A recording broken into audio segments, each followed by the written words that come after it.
Olá, sejam muito bem-vindos a mais um episódio do podcast Os Focados. O meu nome é Pedro Correia e hoje estou aqui sozinho, não tenho a minha futura esposa ao meu lado, por motivos familiares, mas temos um grande convidado, um convidado muito especial, que é o professor Carlos Neto. Bem-vindo. Portanto, é uma honra ter aqui o professor Carlos Neto, que vem certamente partilhar muito conteúdo útil na área do exercício e das áreas de investigação a que se tem dedicado. Vou fazer aqui uma pequena apresentação, está bem? Depois algumas perguntas, depois vamos fazer aqui a devida conversa. Então, o professor Carlos Neto é catedrático e investigador da Faculdade de Universidade Humana, em Lisboa, e um dos maiores especialistas na área do desenvolvimento motor das crianças. É um dos membros fundadores da Cooperativa de Ensino A Torre, onde trabalha desde 1972 com crianças dos 3 aos 10 anos, no âmbito do jogo e motricidade infantil. Em paralelo, orienta diversos projetos de investigação e intervenção comunitária e colabora com um leque alargado de entidades e autarquias. Trabalha com crianças há mais de 5 décadas e considera que a inatividade física, a falta de autonomia e a falta de tempo para o brincar e para a expressão das suas habilidades motoras está a contribuir para um desenvolvimento pouco saudável. Muito bem. Então, começando aqui pelo princípio, esqueci-me aqui de dizer uma coisa. O professor Carlos Neto também em 2020 publicou um livro, Libertem as Crianças, este livro que estão a ver aqui, e que ele confidenciou no início do podcast que lhe está a deixar um pouco desassossegado. Então, começando aqui pelo início, como é que surgiu, curiosidade, como é que surgiu o seu interesse pela área de educação física e especialmente pela área do desenvolvimento motor das crianças? É uma longa história.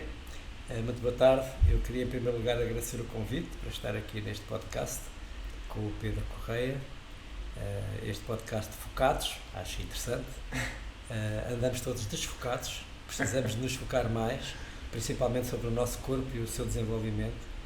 Mas em relação e dar os parabéns, já visitei as instalações, de facto, acho que é um espaço absolutamente fantástico, principalmente pelo modelo que me explicou de atendimento e de atenção àquilo que são as necessidades hoje de nos movermos para ter saúde e, acima de tudo, para desenvolver uma capacidade de longevidade e uma capacidade de adaptação àquilo que a vida atual exige, que é uma vida que está a passar um momento difícil, porque vivemos um momento de grande incerteza, um momento neurótico, um momento de grande instabilidade devido ao facto de o futuro ser incerto, desconhecido e também imprevisível. E, portanto, talvez a pergunta tenha sentido para começar desde o princípio. Como é que foi o princípio? Eu conto a história de uma forma muito simples. Eu nasci na cidade de Leiria em 1951, portanto há muitos anos atrás, há 72 anos atrás.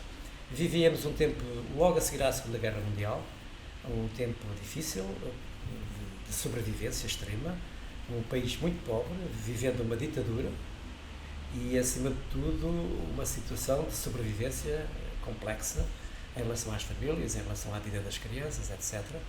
E essa ditadura implicava a não existência de liberdade, era difícil a nossa capacidade de vivermos em conjunto e termos uma capacidade de liberdade, autonomia, etc. Mas, curiosamente, apesar dessa ditadura em que vivíamos, nós tínhamos alguma liberdade de brincarmos muito no espaço da cidade. Brincávamos na rua, tínhamos uma verdadeira escola da rua, onde encontrávamos amigos, onde encontrávamos companheiros, situações difíceis de ultrapassar, superação, resolução de conflitos, capacidade de ligação à natureza, confronto com o risco e, acima de tudo, muito brincadeira baseada na descoberta, na exploração do espaço físico.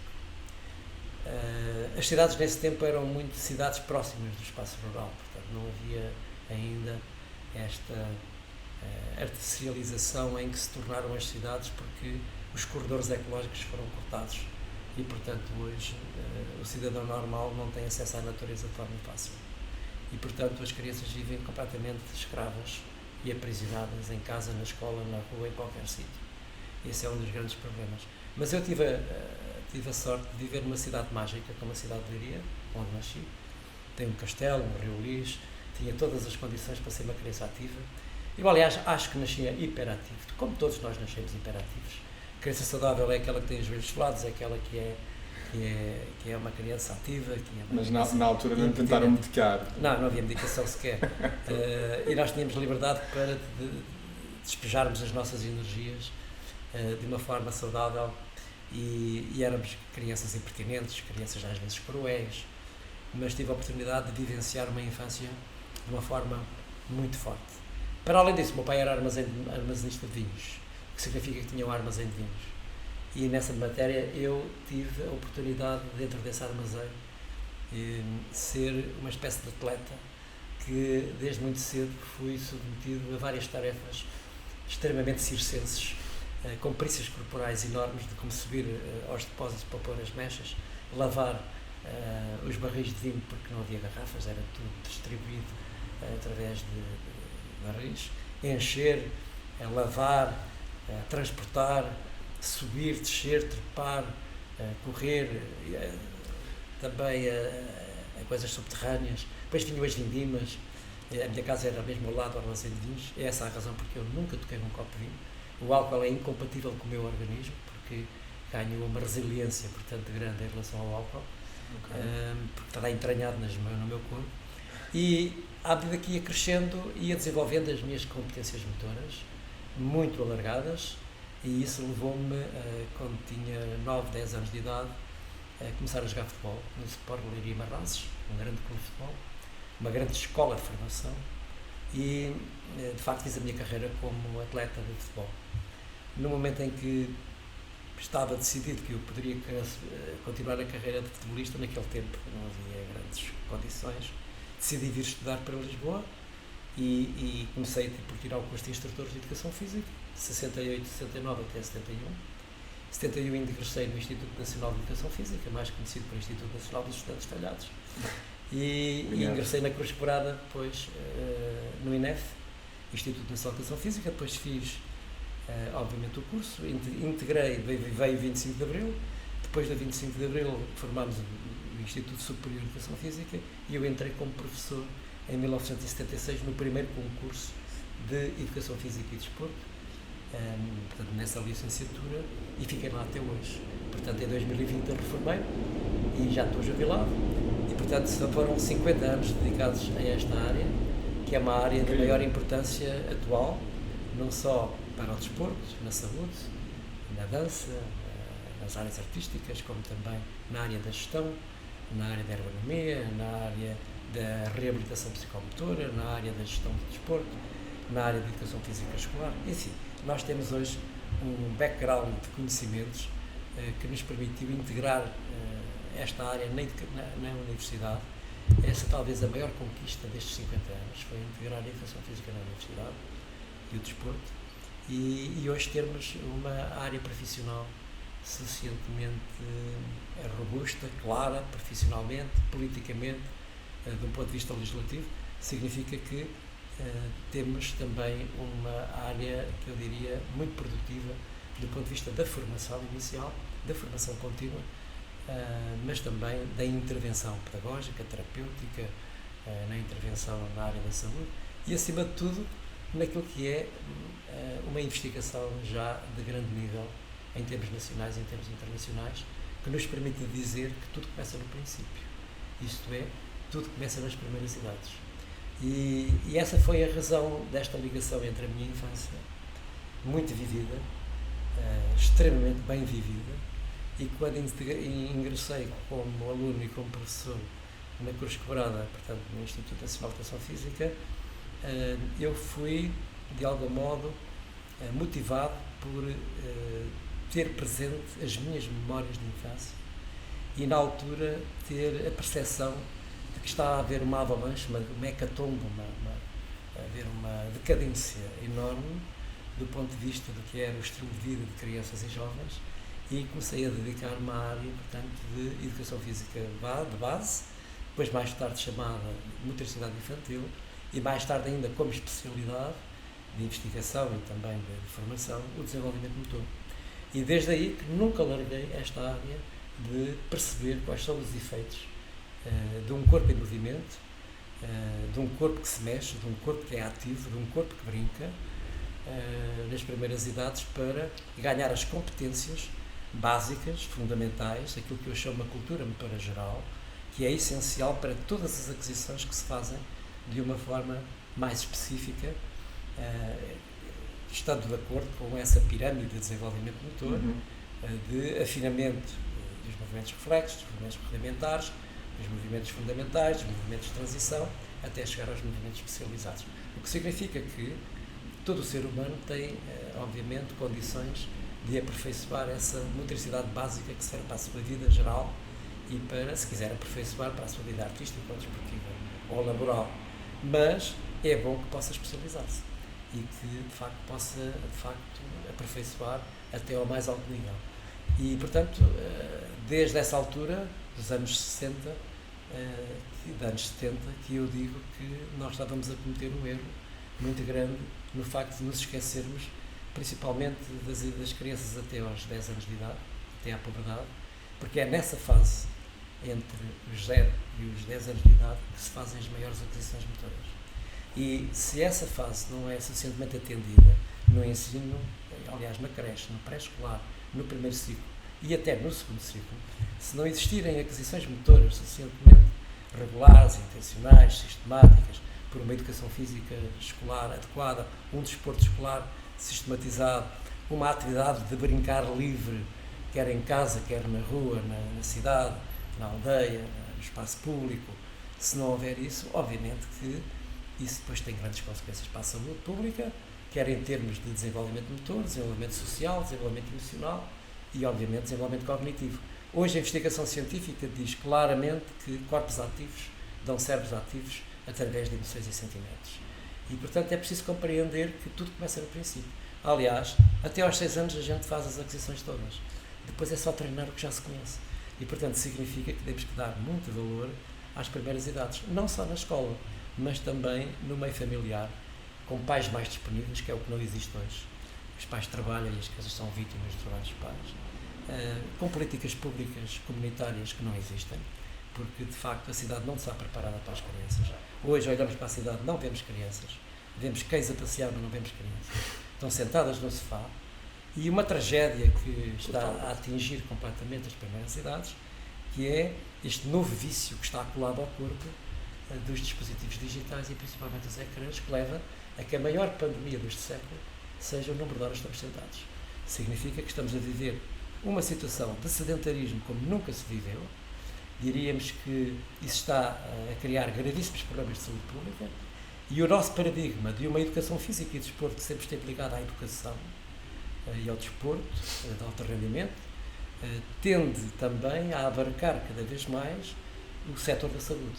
Portanto, nós estamos neste momento com uma investigação científica que nos demonstra claramente a correlação que existe entre ser ativo, peço desculpa, vou ter que desligar, entre ser ativo, mexer-se, escutar-se, para que possa ter saúde mental, saúde física, emocional e social, porque isso é uma prioridade dos nossos tempos. Nós hoje temos crianças que passam a vida sentados, assim como os adultos.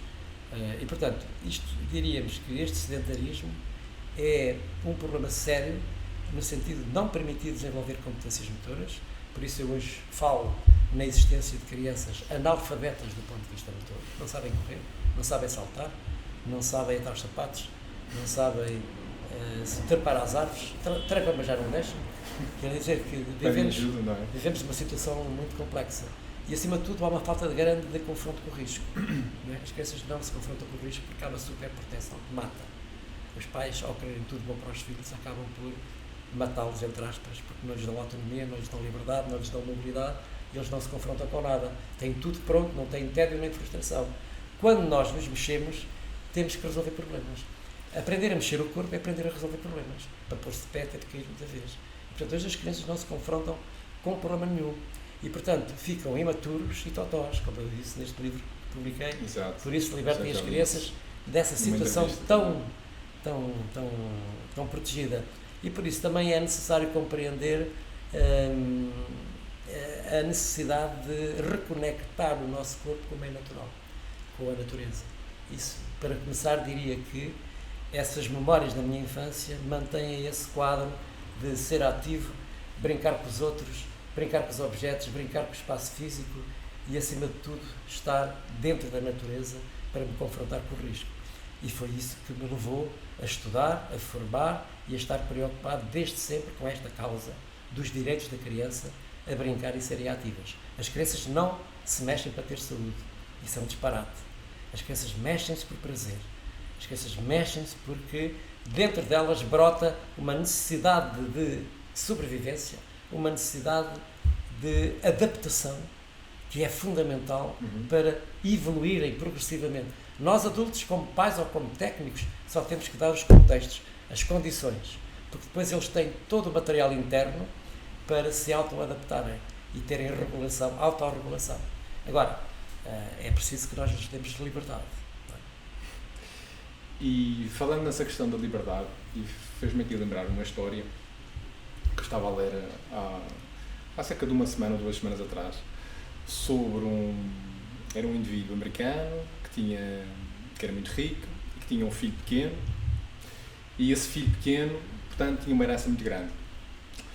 E como ele tinha uma herança muito grande, era super protegido na infância, portanto, tinha criados que tratavam da comida, que o vestiam, que atacavam os atacadores, que faziam tudo e mais alguma coisa por ele.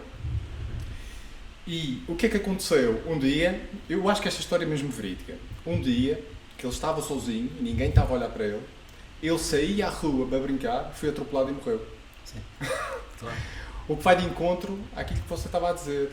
O excesso de proteção é de facto deletério. Desprotege. E existe esse protecionismo exacerbado hoje em dia pelos pais, o que torna as crianças mais inseguras e torna de facto as crianças com o potencial de desenvolver problemas mais tarde, não é?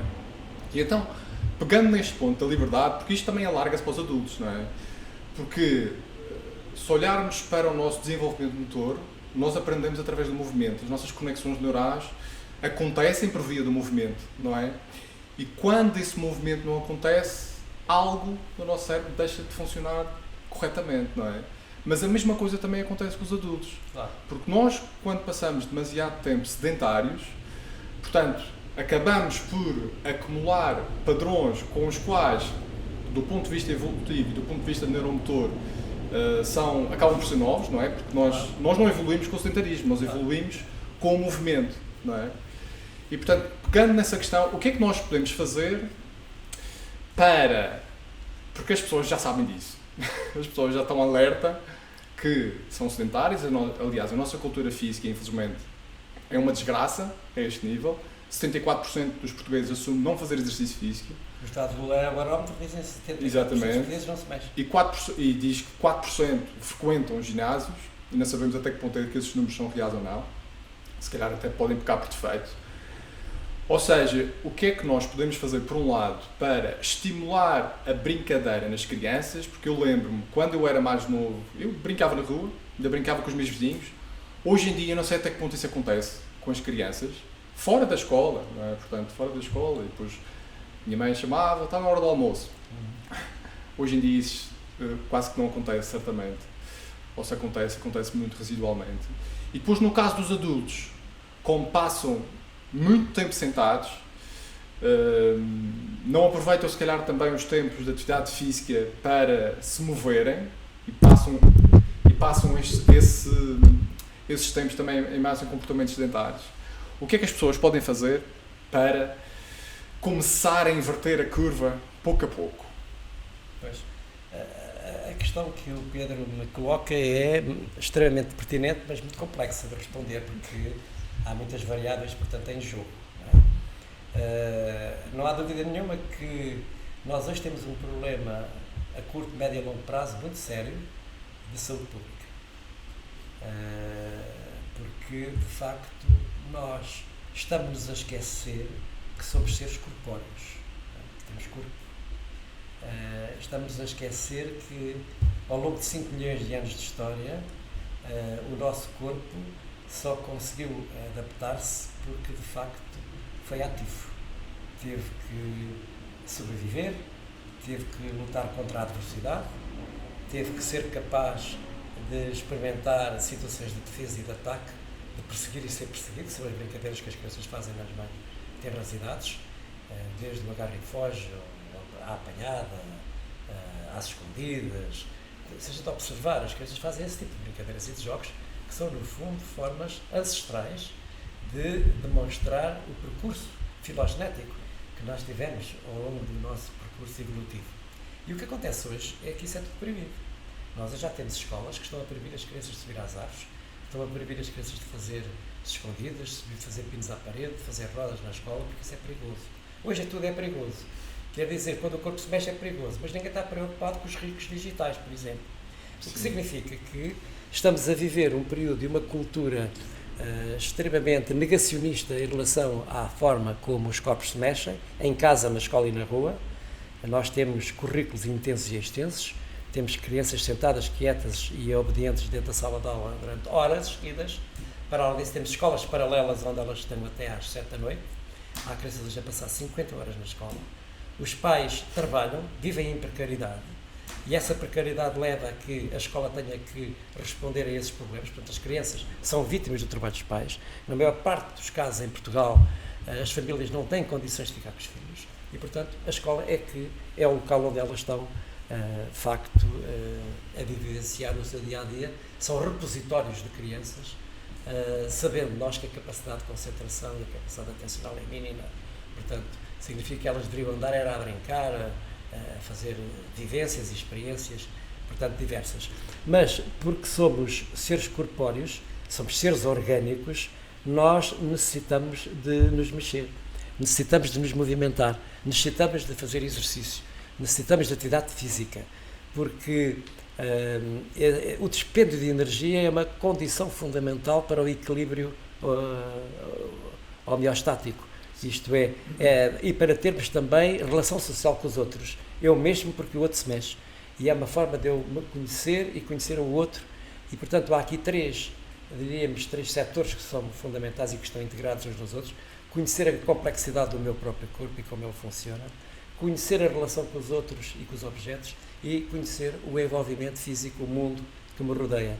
E por isso significa que é necessário que, ao longo da idade, haja uma intensidade progressiva desse esforço físico, não é? De modo a que o organismo se possa ir adaptando. Portanto, tem que haver um plano de prevenção da saúde pública através de condições para que no nosso cotidiano as crianças e os jovens possam ser ativos, possam ser, de facto, corpos que se mexem com sentido, com rumo, para darem sentido à sua existência. Não há risco zero.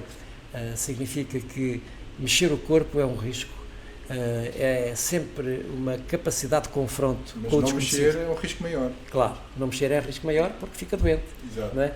Portanto, significa que nós devemos começar a criar uma capacidade de argumentação de que a prevenção da saúde é tão importante como a luta pela doença. A prevenção da saúde é o caminho que temos que começar a fazer e as coisas estão muito separadas, o que significa que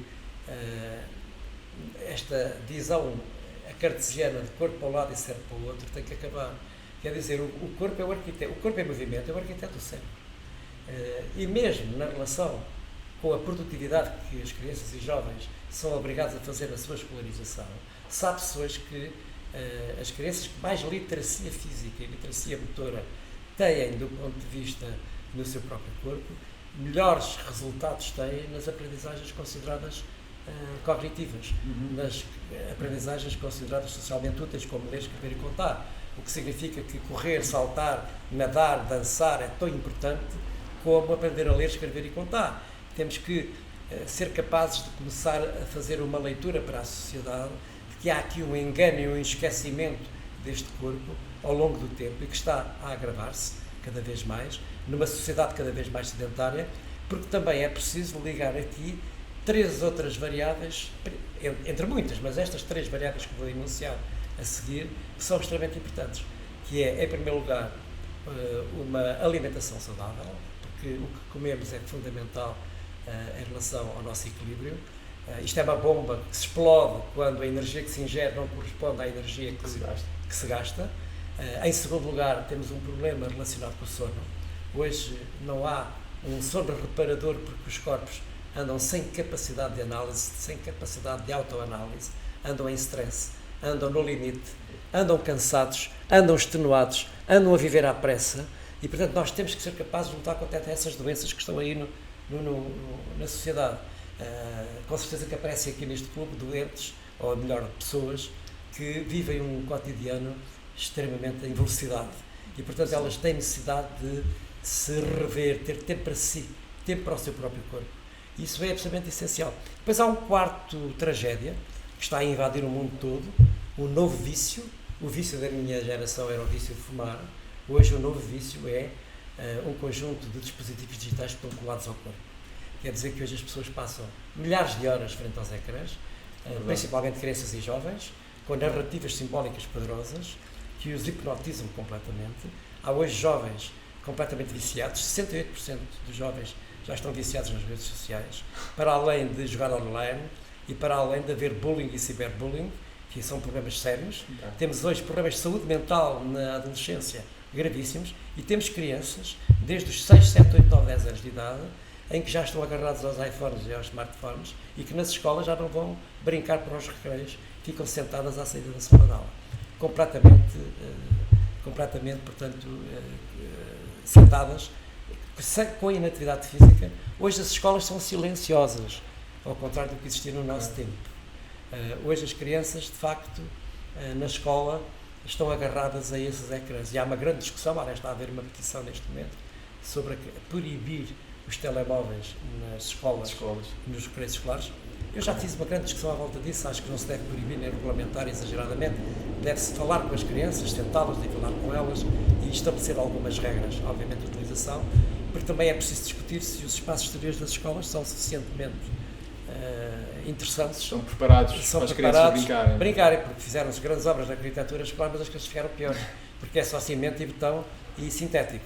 Quer dizer que as crianças olham para o seu espaço escolar e não veem desafios, como eu vi na Austrália, como eu vi nos Estados Unidos, como eu vi nos países da Norte da Europa, em que os espaços exteriores das escolas são espaços de grande aventura, com slides, com a possibilidade de fazer atividades de trepar, brincadeiras absolutamente fascinantes, no meio aquático, ou no meio aéreo, ou no meio subaquático. Quer dizer, as escolas deveriam ser tão interessantes como são as salas de aula, isto é, serem locais de aprendizagem lá fora, onde os corpos se pudessem mexer com sentido e que as crianças se levantassem de manhã e tivessem a coragem de dizer: eu quero ir para a escola porque tenho lá amigos e tenho lá desafios, tenho lá aventuras.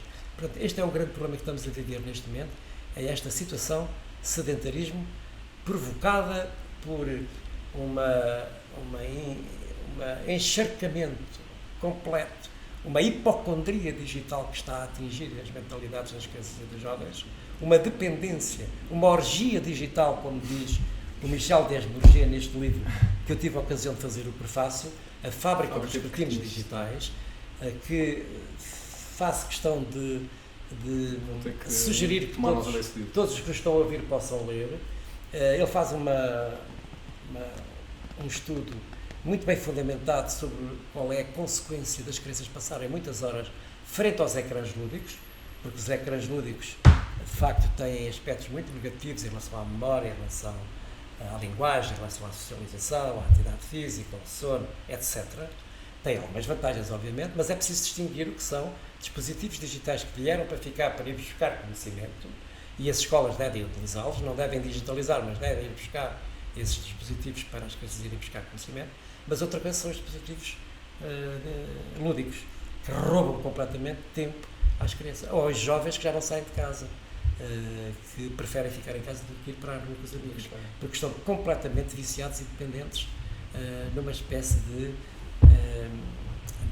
ópio mental que está a criar as grandes agências internacionais, ao ponto da China e Taiwan, por exemplo, já terem regulamentado o tempo que as crianças passam frente aos ecrãs e os pais apanham multas severas. Ok. Eu espero Vamos evoluir para isso. que essa regulamentação não seja muito rígida. Nós vivemos num país democrático, num país liberal e, portanto, todas as formas de proibição, como se costuma dizer, o fruto proibido é o mais apetecido. E, portanto, temos é que combinar de uma forma democrática com as crianças, combinar com elas qual é o tempo que devemos estar com frente aos ecrãs, divertindo-nos, mas também divertindo-nos com o próprio corpo, fazendo perícias e aventuras que sejam fundamentais. Por isso é que vem a terceira palavra, que é fundamental, que está esquecida, que é o direito a brincar. Nas primeiras idades as crianças têm direito a brincar, e hoje há crianças sem infância, há crianças que não brincam, há crianças em que o artigo 31º, consagrado na Declaração Internacional dos Direitos da Criança, não é cumprido, porque de facto não têm tempo nem espaço. O estudo que fizemos em 2015 demonstrou que os prisioneiros nas prisões têm mais tempo livre fora da cela, 2 horas semanais, do que as crianças em Portugal e quase em todos os países do mundo, que brincam menos de 1h30 por dia. Isso foi um estudo conduzido na FMH? Sim, fizemos esse estudo na FMH. Foi um estudo feito portanto, por uma grande agência internacional, a Unilever, que é responsável pela SKIP em Portugal, e foi um questionário que foi feito em todo o mundo, a pais, crianças, em que se demonstrou que Portugal é um dos países que tem crianças a brincar menos ao ar livre e menos em termos de brincadeira livre. Os pais acham que é importante brincar, mas depois não há tempo para o fazer. E, portanto, a independência de mobilidade das crianças portuguesas é das mais baixas da Europa. Nós somos o país mais sedentário de toda a comunidade europeia, 74%, como falámos há pouco. Temos uma taxa que saiu agora num estudo recente e que também consubstanciado por uma investigação que foi feita no hospital português, um grande hospital português, em que o índice de obesidade e de excesso de peso das crianças portuguesas é enorme. Portanto, nós estamos aqui, uma bomba a arrebentar, e temos que tomar consciência, de um ponto de vista político, de um ponto de vista pedagógico e terapêutico, que temos que fazer alguma coisa sobre isto. Quer ao nível de famílias ativas, escolas ativas, comunidades ativas. E por isso, quer ao nível das escolas, quer ao nível dos hospitais, públicos, privados, quer ao nível das instituições que tratam de movimentar o corpo, como são as academias, etc., deveria existir, do meu ponto de vista, um planeamento, uma visão estratégica para o futuro, de haver uma ligação entre o Sistema Nacional de Saúde e, por outro lado, parcerias para que todos os cidadãos, de todas as idades, tivessem a oportunidade de ter um local onde pudessem fazer a sua atividade física. Seja em espaços interiores, seja em espaços exteriores. Seja na infância, na adolescência, na idade adulta ou na terceira idade. Porque é fundamental, nós podemos ter uma medicina altamente avançada, podemos perspectivar que vamos ter mais longevidade, as reformas vão ser cada vez mais tarde, mas é preciso dizer que temos cada vez mais doentes e temos cada vez um Sistema Nacional de Saúde, por mais injeção de financiamento, mais injeção de recursos humanos, não se resolve por aí, porque há mais doentes. E há mais doentes porquê? Porque não se mexe. Porque quando o corpo não se mexe, fica doente, morre, mata-se. Quer dizer que está a haver aqui uma espécie de suicídio social, que não há percepção política, não há percepção, portanto, legislativa, nem percepção profissional, de que tem que haver um passo gigantesco como país integrado na comunidade europeia, de ter uma política para a saúde pública, para a prevenção da saúde pública, que passa por mexer o corpo. E por isso temos que alterar o paradigma do que é a mobilidade nas cidades, tornar as cidades mais verdes, mais móveis, com mais mobilidade, como acontece nos países da Norte da Europa. Chove, faz frio, neve, etc. Eles andam todos na rua, no meio da natureza. Em Portugal cai um pingo, entra tudo para dentro cheio de medo. Quer dizer, é um problema cultural também, que temos que resolver. Mas não é só nas cidades, porque há duas variáveis que alteraram a oportunidade de eu ter mais autonomia na minha movimentação na cidade. Um foi o excesso de automóvel, trânsito automóvel, e o outro foi a urbanização caótica que existiu em Portugal. E aconteceu em toda a bacia mediterrânica. Não é? Não há mais perigos do que existiam. Os pais ficam descansados porque não há mais perigos. O que há é mais automóveis e o betão tomou conta da cidade portanto, criando obstáculos para que as pessoas saíssem à rua e se pudessem encontrar, divertir, correr, saltar, ter contato com a natureza, etc. Depois é preciso desconstruir a escola, isto é, voltar a ter uma nova cultura na escola, porque não basta a educação física curricular nem o desporto escolar. É preciso que as crianças tenham mais tempo livre, de brincadeira livre, de tempo não formal na escola para fazer aquelas descobertas que são essenciais. E depois é preciso pais mais disponíveis, acabar com esta precariedade em que os portugueses vivem, que têm salários baixos, para terem mais disponibilidade, de terem mais tempo para estar com os filhos. Basta ver, Pedro, que na maior parte dos países da Comunidade Europeia, a partir das 4 horas da tarde, os pais têm tempo para estar com os filhos. Em Portugal eles trabalham até às 8 da noite. Pois. E, portanto, esta é uma pandemia muito séria, uma hecatombe orgânica, muscular, mental, social, uma hecatombe, porque, de facto, nós somos convidados, no dia-a-dia, a estarmos completamente sentados. E, atenção, falta a última variável, que é o aparecimento cada vez maior nas nossas vidas da inteligência artificial. O que significa que, a curto, médio e longo prazo, nós vamos ter um problema sério de sermos substituídos por seres inteligentes que não crescem. Nós somos o animal que tem a infância mais longa. Andamos 30 anos sem fazermos nada, completamente improdutivos. Para termos um diploma e depois não temos emprego.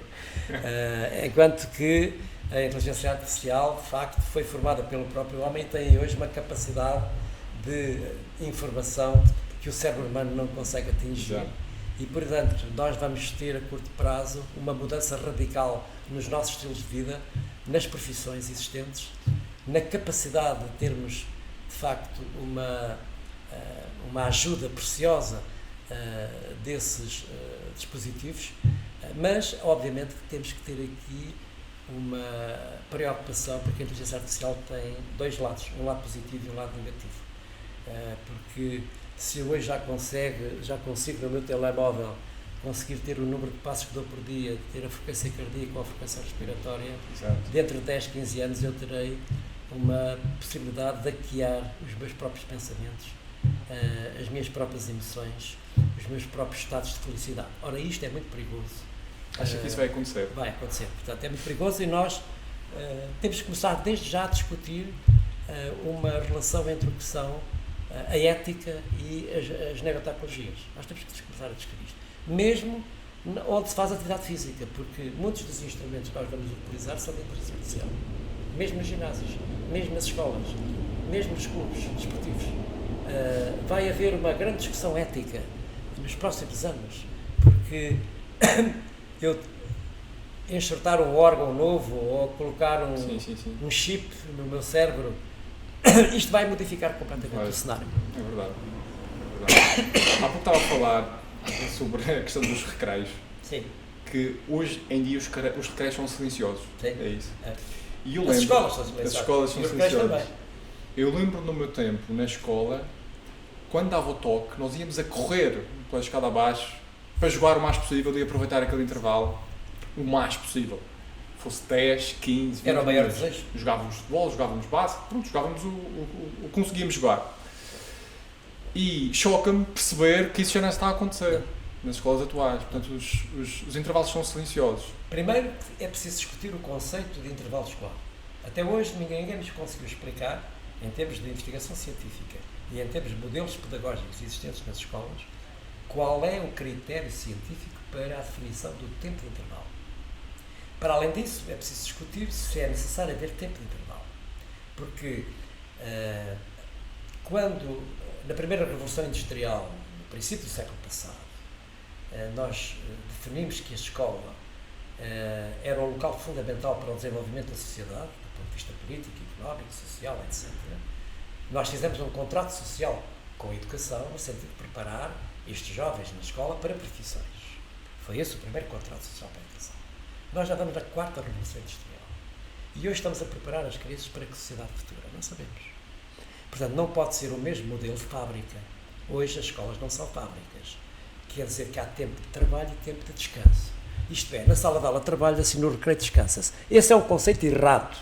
É um conceito que não tem sentido para as crianças e jovens. Não há tempo de descanso e tempo de trabalho. Há tempo de aprendizagem. E esse tempo de aprendizagem faz-se de uma forma que pode ser livre, que pode ser semi-orientada e pode ser orientada. E, portanto, não tem que haver essa divisão. Com certeza que o sistema educativo continua a ser teimosa em manter o mesmo paradigma de sala de aula e recreio. Eu não concordo com esses dois termos, concordo que as crianças não têm necessidade de distinguir entre tempo de recreio e tempo de intervalo. Elas deveriam estar sempre com prazer a aprender, deveriam estar sempre numa atitude de busca de conhecimento, de experiência, de serem exploradores, serem pesquisadores, serem cientistas, artistas, de estarem sempre nessa atitude de busca de conhecimento, com empatia, com capacidade de curiosidade, entusiasmo. Eu vi isto em muitas escolas no mundo inteiro. As crianças estão na escola e não têm esse tempo de intervalos. Têm um barracão onde vão comer, têm lá os computadores, onde vão fazer as suas, os seus projetos com os próprios professores. Os professores são no fundo, elementos tutores que com as crianças e jovens fazem projetos. Porque hoje a informação está disponível em todo lado. E, portanto, não é preciso estar a aprender de forma clássica, em que o papagaio está a dar o conhecimento e as crianças e jovens estão sentadas. Não. Hoje o modelo da escola tem que ser renovado. E, aliás, saiu agora um relatório da Unesco, que é extraordinário, que promove uma concepção do que é a educação para o futuro, no ano 2050, em que uma das medidas é exatamente desconstruir a sala de aula. E acabar com esta convicção de que há tempo de espaço de recreio e espaço de sala de aula. Não. Há uma aprendizagem que é contínua. E as crianças, quando estão a fazer as coisas com prazer, não distinguem o que é recreio e o que é sala de aula. Portanto, há que construir um novo paradigma para a educação, redesenhar um novo conceito para a educação, refundar um novo conceito de educação, de modo a que as crianças estejam entusiasmadas durante o seu próprio dia a fazer coisas que lhes interessam, projetos que sejam interessantes e algumas coisas, obviamente, propostas pelos adultos, educadores, professores, que são preparados para isso, de modo a projetar projetos que sejam interessantes para que eles possam aprender. Porque esse conceito de recreio e de espaço de aula não existia. Não há dúvida nenhuma que no nosso tempo tínhamos uma escola clássica, uma escola tradicional, uma escola que era replicativa, que só existia para fazer testes e para fazer rankings e para fazer médias para entrar no ensino superior, como ainda existe hoje. Mas ainda é assim. Ainda é assim. Eu sou contrário a essa visão. Acho que o futuro, a escola não tem que ser assim. Acho que no futuro as universidades têm que preparar novos critérios de acesso e deixar liberdade para as crianças no ensino básico e secundário poderem estar com os seus professores a aprender coisas interessantes. E a escola não se fica apenas na sala de aula. A escola do futuro é uma escola que se prolonga como projeto educativo para o espaço exterior, escola, e depois para a comunidade e também para os espaços verdes, portanto, para as florestas, para o espaço da natureza. Eu acho que a escola do futuro é uma criança que anda à procura do conhecimento, não é? Em qualquer sítio, em qualquer lado, e que sistematiza esse conhecimento em grupo, de forma cooperativa, de forma acidente, de uma forma, diria, democrática e integrada, multidimensional, em que não há disciplinas, porque não tem sentido nenhum haver 12 disciplinas, com 12 especialistas, com 12 professores, com 12 exames, é tudo um disparate. O conhecimento é integrado, portanto há projetos. Eu quero estudar os insetos, eu quero estudar os astros, eu quero estudar um fenómeno interno do meu organismo. O nosso organismo é complexo, na microestrutura vive numa grande desorganização, numa grande luta. Aparentemente temos uma aparente estabilidade no nosso corpo, mas de facto a vida é sistematicamente uma luta pela estabilidade, pela diversidade, e portanto é isso que eu tenho que aprender. E portanto as crianças podem se focar em ir estudar a célula, ou ir estudar o músculo, ou ir estudar a parte orgânica, ou a parte cerebral, ou a parte neurológica, como ir estudar os planetas, ou ir estudar por exemplo, como é que se resolve os problemas da crise climática, ou como é que se resolve os problemas desta transição digital, ou como é que se resolve os problemas desta transição, portanto, energética. Quer dizer, há tantas coisas interessantes que as crianças poderiam estar a aprender para, de algum modo, se adaptarem a um futuro novo, não é? Do que estarem numa escola completamente espartilhada, completamente tradicionalista, completamente conservadora, e portanto nós temos de fazer um grande trabalho. E esta conversa que estamos a ter não está longe do tema principal, que é discutir o corpo em movimento, porque isto tem tudo a ver com o corpo em movimento.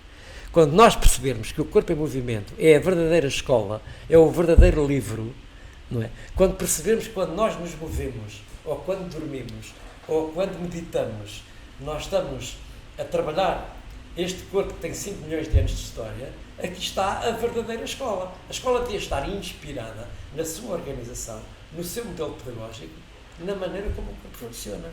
Na maneira como o corpo funciona. Todas as peças estão ligadas entre si, não é? Tudo contribui para o meu desenvolvimento.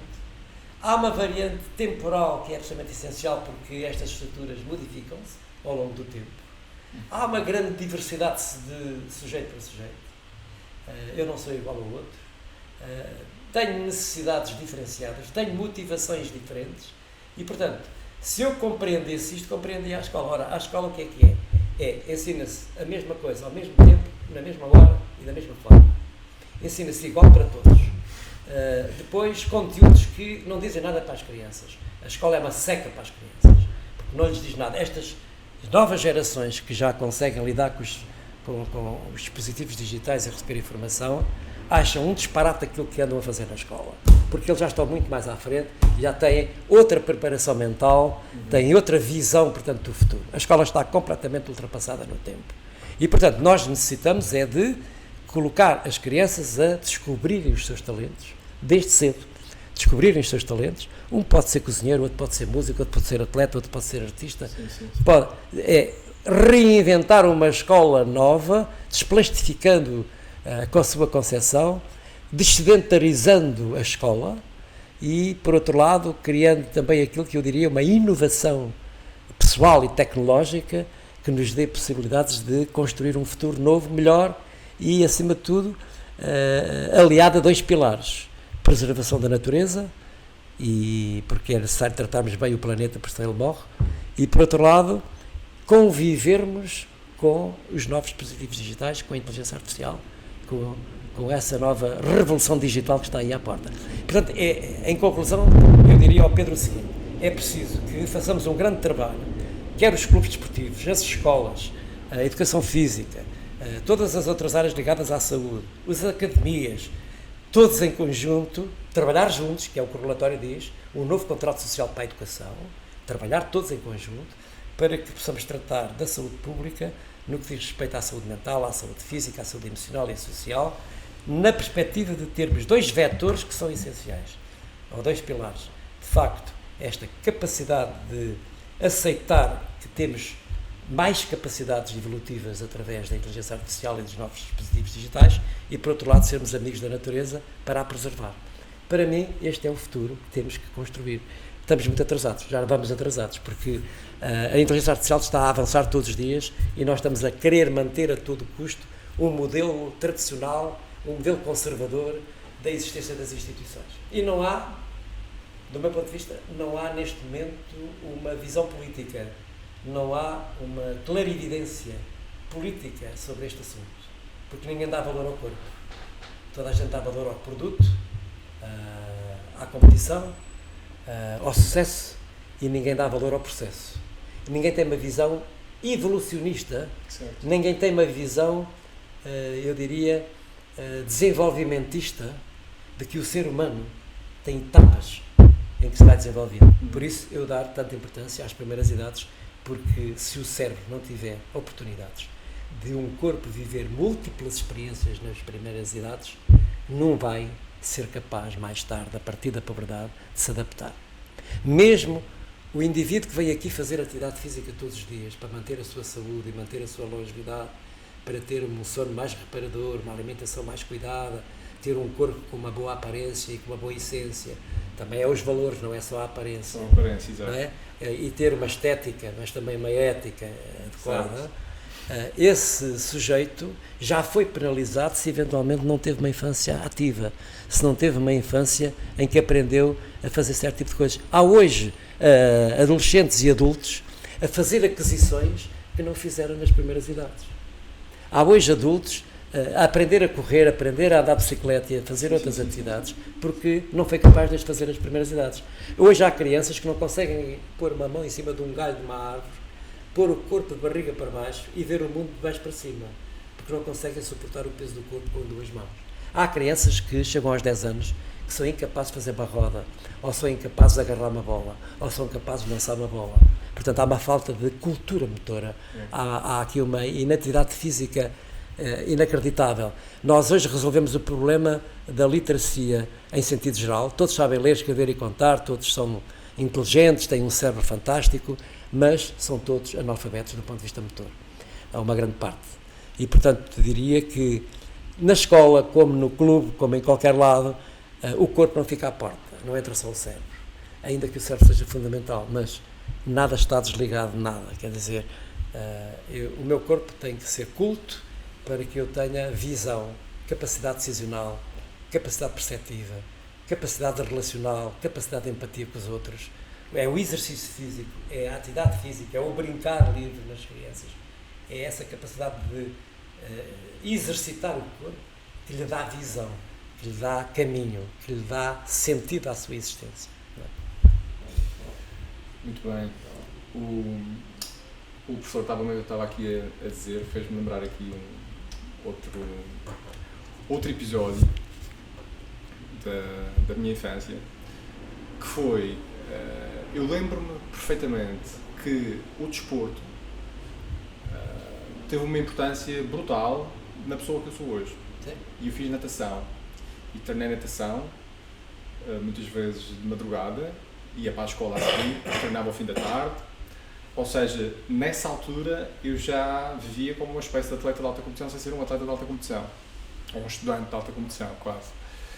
Que ainda hoje acontece com muitos, não é? Porque não têm apoios necessários, mas isso é uma questão que está mais relacionada com o próprio mundo desportivo e com a sua regulação. Mas, de facto, o desporto teve um papel muito importante no meu desenvolvimento pessoal, porque foi a partir dele que eu comecei a respeitar o outro, o treinador, os meus colegas, a socializar, a ganhar disciplina, a ganhar resiliência, a ganhar competências para lidar contra adversidades, a saber ganhar, a saber perder, a gerir conflitos, a gerir frustrações. E hoje em dia eu sinto que isso teve um grande transfer para a minha vida. E aliás, também teve um grande transfer para superar o problema de saúde que tive há mais tempo atrás. Claro. E pegando nesta questão da saúde, porque eu queria ouvir a sua opinião sobre isso, porque nós já estávamos a falar no início do podcast, antes de começar o podcast, sobre a questão da prevenção da doença e de realmente aposta que se deve fazer na saúde para que haja menos doenças, para que haja uma melhor longevidade. Porque infelizmente não existe ainda medidas políticas robustas que façam com que a saúde possa estar mais ao alcance das pessoas. Portanto, aquilo que se faz hoje na saúde é remediar, não é? Não é trabalhar para as pessoas realmente poderem prosperar. E então, do seu ponto de vista, porque isto é uma questão muito complexa, o profissional do exercício, por exemplo, não é visto como um profissional de saúde, não é? E nós sabemos, hoje em dia, que o exercício físico é terapia para vários problemas de saúde e, infelizmente, do ponto de vista societário, ainda não existe esse reconhecimento e, ainda há pouco estávamos a falar sobre a questão dos médicos estarem a prescrever exercícios sem se calhar ter as competências para isso. E vou tocar aqui num ponto importante. Acho que isso é importante, porque as pessoas recorrem aos médicos quando têm problemas de saúde sempre, não é? Só que depois pensa-se, por algum motivo, do ponto de vista geral, que eles também têm as respostas a esse nível, não é? E uma pessoa que não vai procurar mais, de facto vai ficar por aquela opinião. E portanto, e obviamente precisamos de vários profissionais. Eu considero o fisiologista do exercício, ou o profissional do exercício, um profissional de saúde. Tal como um psicólogo, tal como um nutricionista, tal como um médico, fisioterapeuta, tal como um fisioterapeuta. E como é que nós podemos realmente prevenir as doenças a sério e fazer uma aposta verdadeira na saúde? Eu queria dizer ao Pedro que essa é uma questão da maior atualidade e da maior pertinência, portanto, para o futuro.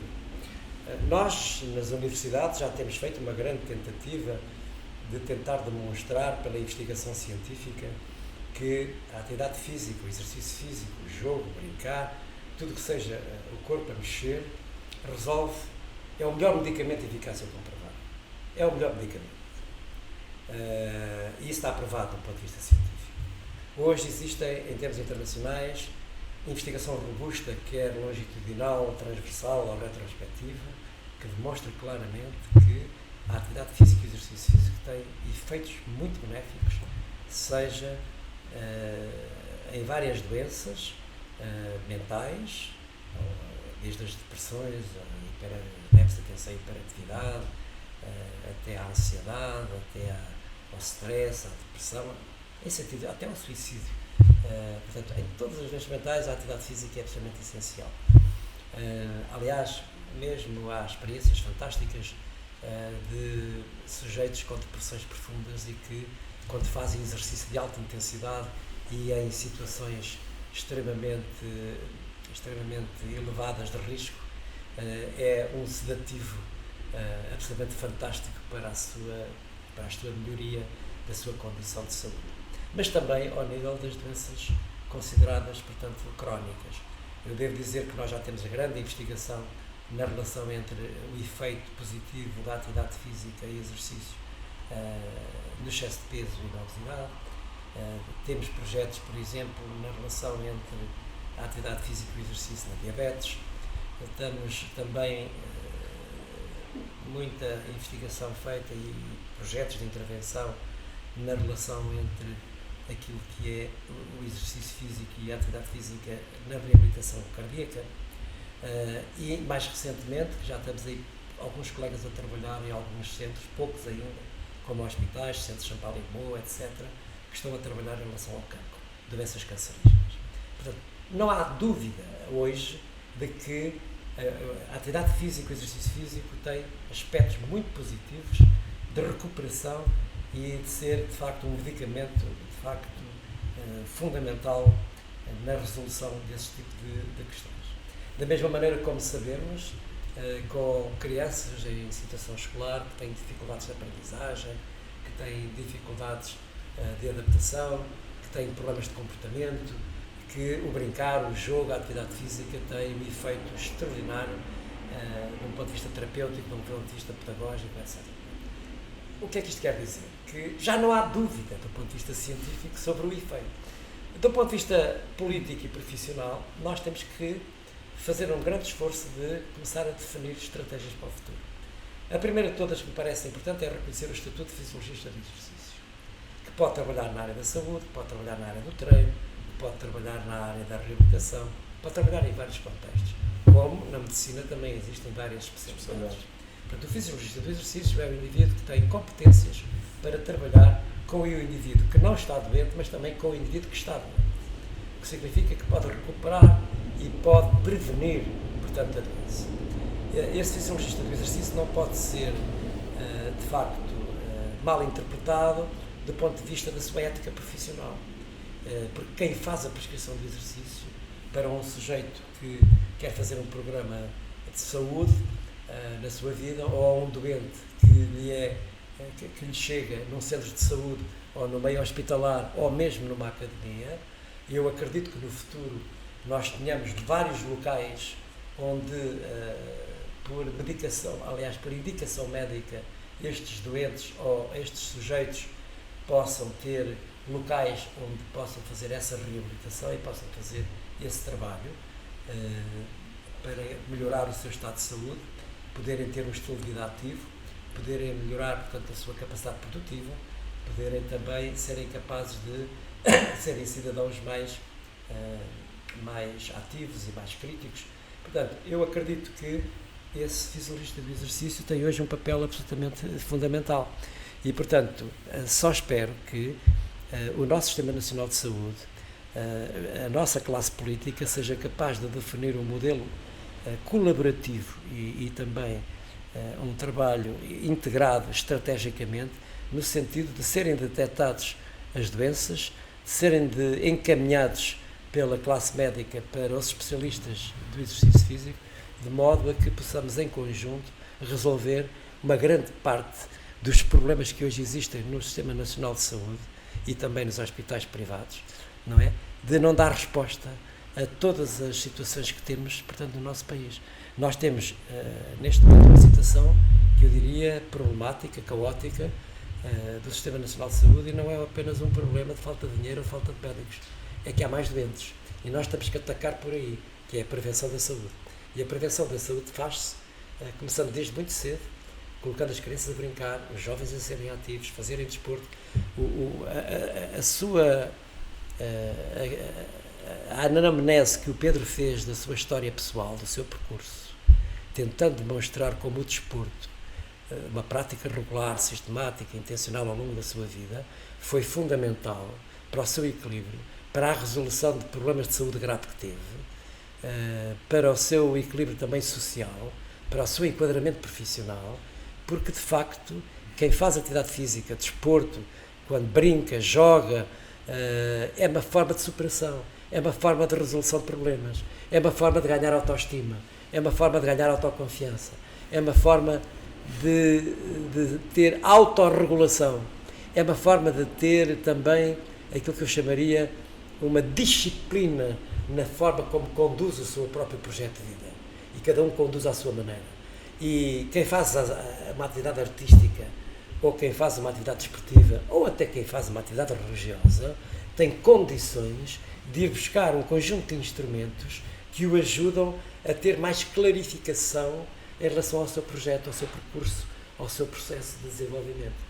E, portanto, o que não pode acontecer é que tenhamos estas diferentes estruturas, todas desligadas umas das outras, que os processos de certificação profissional não sejam devidamente entendidos, e por isso aqui está em causa o conceito de fisiologista do exercício, que do meu ponto de vista é fundamental. Eu tenho um próprio filho que foi formado em exercício de saúde, que é fisiologista do exercício na área do desporto, não é? E que tem feito um trabalho interessantíssimo na recuperação das lesões, na preparação física dos atletas, na motivação psicológica em relação à sua condição de sucesso na atividade desportiva, que neste caso é o futebol, o pádel, ou nas atividades em que ele tem atuado. Portanto, esses profissionais são absolutamente fundamentais e têm que ser reconhecidos socialmente e reconhecidos também de um ponto de vista jurídico e também de um ponto de vista social. E, portanto, hoje nós temos imensos cidadãos portugueses doentes e que, se tivessem acesso de forma gratuita ou de forma comparticipada a vários centros onde pudessem fazer essa atividade física regular, seriam pessoas mais felizes, seriam pessoas que ficavam com menos tempo de doença e que teriam provavelmente uma longevidade maior, teriam de facto um fim de vida melhor. E isso acontece no hospital, como acontece no centro de saúde, como acontece nas academias, como pode acontecer em outros centros que nós possamos inventar ou reinventar, onde estes profissionais podem trabalhar. Porque desde aspectos de revigoração, não só de revigoração, mas também de arquitetura morfológica, de um ponto de vista muscular, de um ponto de vista orgânico, de um ponto de vista postural, de um ponto de vista do equilíbrio, de um ponto de vista das condições perceptivas, relacionadas com o equilíbrio, relacionadas com a mobilidade autónoma, relacionadas também com a capacidade de interação com os outros.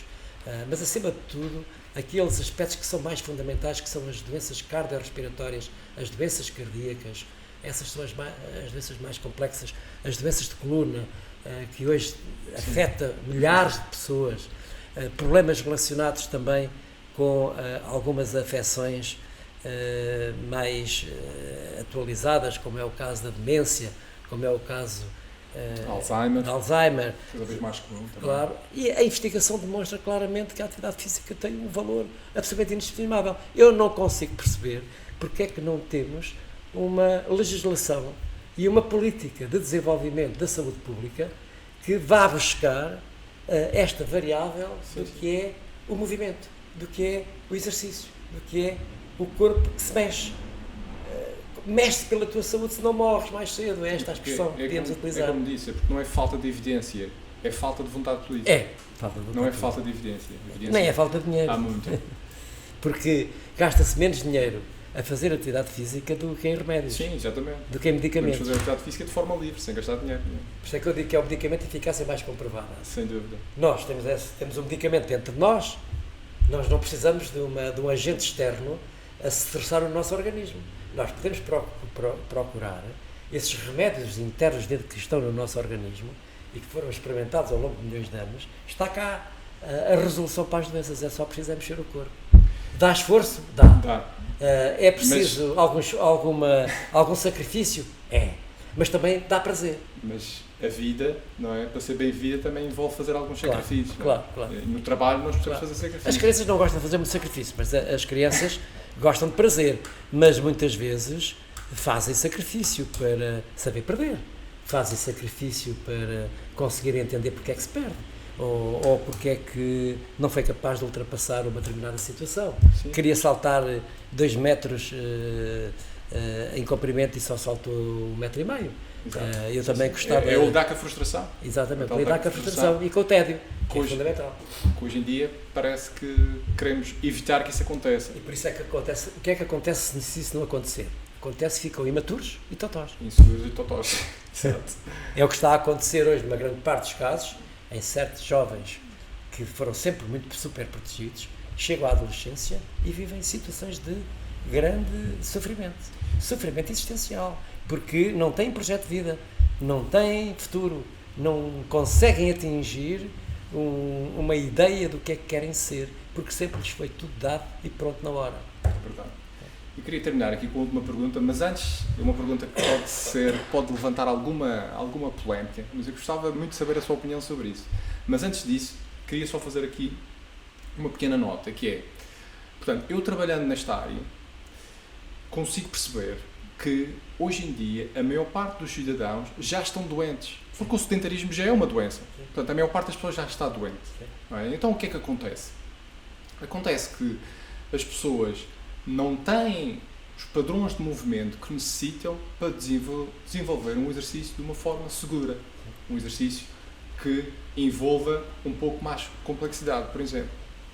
Então, tem que haver uma reprogramação a nível motor na idade adulta, porque as pessoas deixaram de utilizar o corpo pelo sedentarismo, provavelmente não tiveram já o estímulo necessário ao nível do seu desenvolvimento atlético na infância, e então chegam à idade adulta já com problemas metabólicos, já com problemas do foro musculoesquelético, já com problemas do foro mental, para o qual já estão medicadas, e que essa alteração da química cerebral também compromete o seu rendimento no próprio exercício. E então, o que é que eu quero dizer com isto?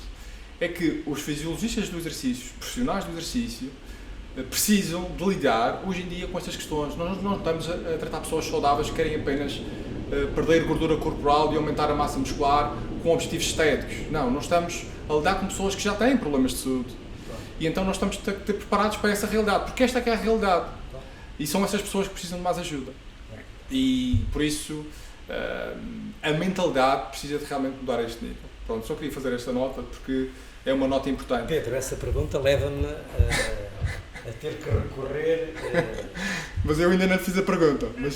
Sim, mas faça a pergunta. A pergunta que não tem propriamente a ver com isto, pelo menos não de forma direta, mas tem de forma indireta, que é: como é que você olha hoje em dia para o modelo da educação física nas escolas?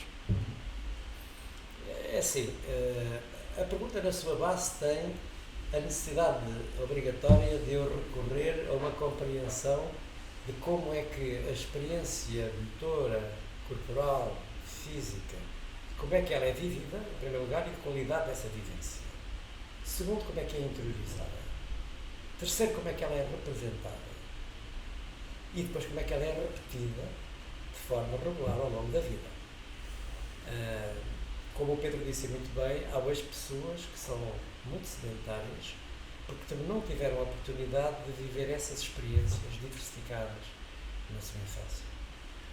Muitos não subiram às árvores, não andaram em cima dos muros, não andaram a fazer aventuras no meio aquático.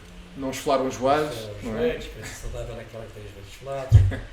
Portanto, não fizeram essas experiências. Então, isso exige dos profissionais uma capacidade de irem buscar essas representações mentais que as pessoas não têm, ou melhor, as que têm, de modo a que se possa fazer um bom diagnóstico desse percurso da pessoa, fazer uma boa avaliação de como é que foi esse percurso da pessoa e fazer depois um plano de intervenção estratégica de modo a que ele possa compensar essa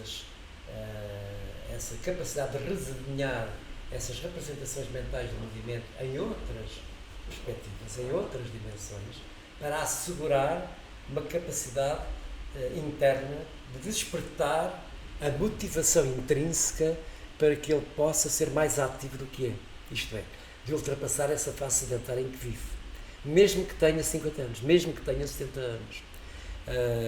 Isto é preciso que estes automatismos rígidos que ele adquiriu sejam desmontados e retomados com um refrescamento de novas experiências, e é preciso então ele começar a viver outras, pode ser dançar, pode ser nadar, pode ser aprender a andar de bicicleta, pode ser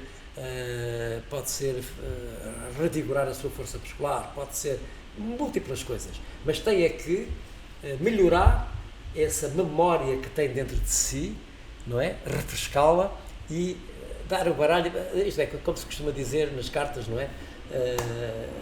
Dar e voltar a baralhar, não é? Baralhar esses esquemas mentais, esses estereótipos que ele montou, desmontá-los, voltá-los a montar de uma forma nova. É tal e qual como eu pôr pneus novos num carro, ou eu desmontar o carro e voltar a construir um carro completamente novo. Isso não é fácil para um profissional de desporto, de educação física, ou mesmo um fisiologista do exercício. Porquê?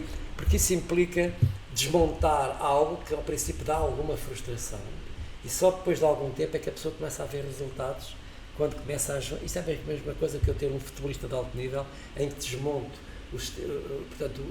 a forma mecânica como ele aprendeu, e ele tem que começar a reaprender de uma forma inteligente, com estereótipos mais não rígidos, mas mais flexíveis. A mesma coisa como um indivíduo que é sedentário e repete sempre as mesmas situações, não é?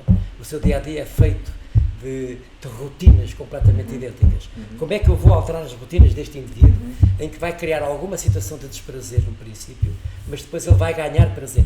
Eu vivo no 9º andar em Miraflores, e todos os dias de manhã, às 7h30 da manhã, eu vejo uma pessoa de idade à frente da minha janela. Tenho um campo de futebol de 5, em que ele faz 1 hora em um andar apressado, portanto, não é corrida, nem é andar, é um andar apressado, e faz 1 hora de atividade física. Uma pessoa que deve ter por aí uns 70 anos, não é? E, curiosamente, de vez em quando ele faz alternativas, desce escadas, sobe escadas, ou faz o inverso, o percurso ao contrário. Portanto, ele tem uma criatividade, mesmo já com aquela idade, mas todos os dias, não falha um dia. Eu, quando vou tomar um pequeno almoço, já o indivíduo está a fazer a sua atividade física. Individual, mas tem com certeza de ter algum técnico que, obviamente, faz a orientação da sua atividade física. Isso é que é fundamental, porque ele pode ter liberdade de ter um programa em que pode cumprir. Agora, tem que ter a prescrição. E, portanto, aquele sujeito tem saúde, porque ele, à medida que ele... Eu olho para o corpo dele a movimentar-se e vê-se que é um homem que tem saúde. Aliás, não, desculpa, é uma senhora. Uma senhora que tem saúde, porque ela sabe que aquilo é fundamental para ela ter saúde e ter bem-estar. E, portanto, o bem-estar físico pode-se fazer em qualquer altura. Seja num desportista de altura de competição, um atleta, sim, seja uma criança ou um jovem que pode ter um ou outro problema de sedentarismo, seja hoje o grande problema que temos na idade adulta e na idade sénior, que precisam de facto de ganhar novos hábitos de mobilidade espontânea, mas também de mobilidade organizada. É preciso dizer que sair de casa 1 hora por dia e passear é das coisas mais interessantes. Passear, eu gosto de passear. Também gosto de passear. Claro, passear, estar em contato com a natureza, contemplar o corpo, perceber o ruído do silêncio. Sim, o ruído do silêncio. Os cheiros, estar sozinho, ser capaz de fazer uma certa autoanálise, mas de vez em quando também é bom correr, saltar, agarrar uma bola, jogar com os netos, brincar com os netos, Amanhã, por exemplo, vou sair com o meu neto para a Torre de Belém e vamos andar por ali fora. Não é? Pescar é uma atividade fantástica. Portanto, há múltiplas atividades para combater esse sedentarismo. O que é preciso é como é que fazemos esse trabalho de mudar o chip. Como é que se muda o chip? Essa é a pergunta que vale milhões. Como é que se muda o chip? Porque mudar o chip, acho que isso é o essencial. Porque mudar o chip de cada pessoa é muito difícil. É o mais difícil. Porque cada chip é diferente. E o profissional, o especialista, tem que saber observar, diagnosticar. É duas tarefas absolutamente fundamentais num profissional. Saber observar, diagnosticar e depois encontrar um programa de intervenção adaptado a esse sujeito para que ele tenha uma capacidade de revigorar o seu próprio corpo, de melhorar a sua própria saúde mental e física, emocional e social, de ser um indivíduo que tem coragem de mudar o seu estilo de vida para um estilo de vida que garanta mais longevidade e melhor qualidade. Essa talvez a maior aventura que está por fazer nas sociedades modernas, que é os cidadãos terem consciência da precariedade em que estão a viver, não é só financeira, mas também de saúde pessoal. Nós devemos fazer mais campanhas para não para domesticar ou ferir a sensibilidade dos seres humanos a dizer que eles são sedentários. Não. Temos que ser pedagogos nesta matéria e de uma forma inteligente tentar que eles percebam que de facto têm que mudar o seu estilo de vida, porque esse sedentarismo vai levá-los mais cedo ou mais tarde à doença. E nós temos que prevenir a doença. Os médicos tratam da doença e depois dizem-nos para nós que nós podemos garantir melhor saúde. Agora, enquanto a gente continuar a pensar que saúde é doença, está errado. Pois.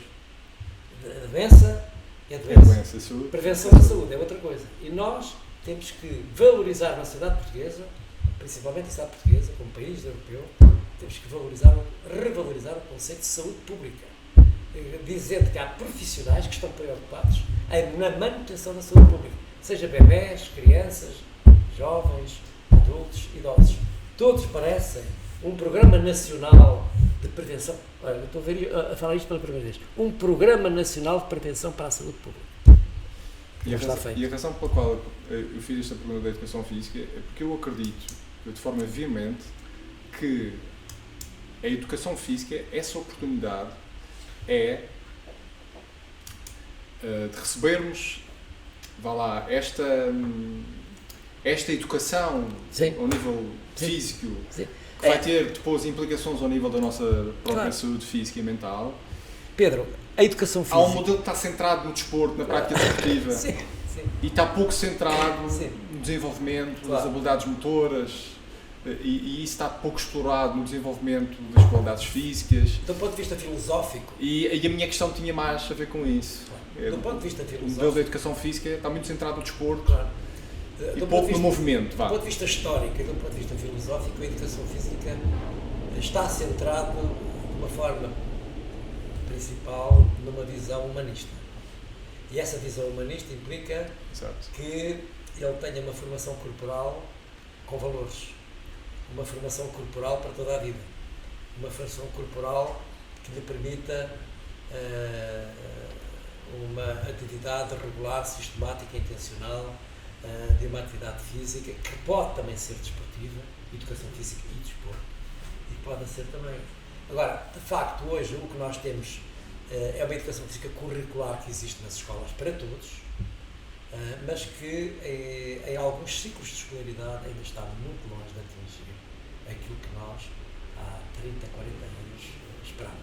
Eu fiz parte desse tempo com os meus colegas que na altura definiram as estratégias de formação inicial de professores de educação física, que estiveram na base da formação dos programas que ainda hoje estão em vigor para a educação física e desporto ao nível das escolas internacionais, de uma educação física pública para as escolas públicas, onde estão todas as crianças e que todas tivessem oportunidades de poder vivenciar o corpo e poder fazer aquisições motoras que fossem robustas, portanto, para um futuro de prática regular.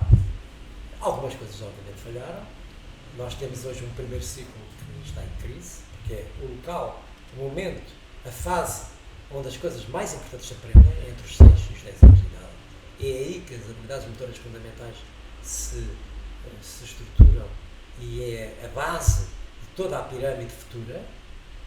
E infelizmente uma grande parte das crianças não tem educação física no primeiro ciclo, ou tem mosaics assim um pouco estranhas, e não tem o professor em imunodocência ou um professor em coadjuvação especialista a dar educação física de forma regular, sistemática e intencional. Significa que muitas crianças portuguesas não têm as experiências, porque no nosso tempo a gente tinha a escola da rua, mas hoje não havendo escola da rua, havia a esperança. E no seu tempo certamente tinha muito mais do que o meu. Claro, portanto, e hoje em dia nós temos uma educação física oficialmente definida nos currículos, mas não existe depois na prática na maior parte dos casos.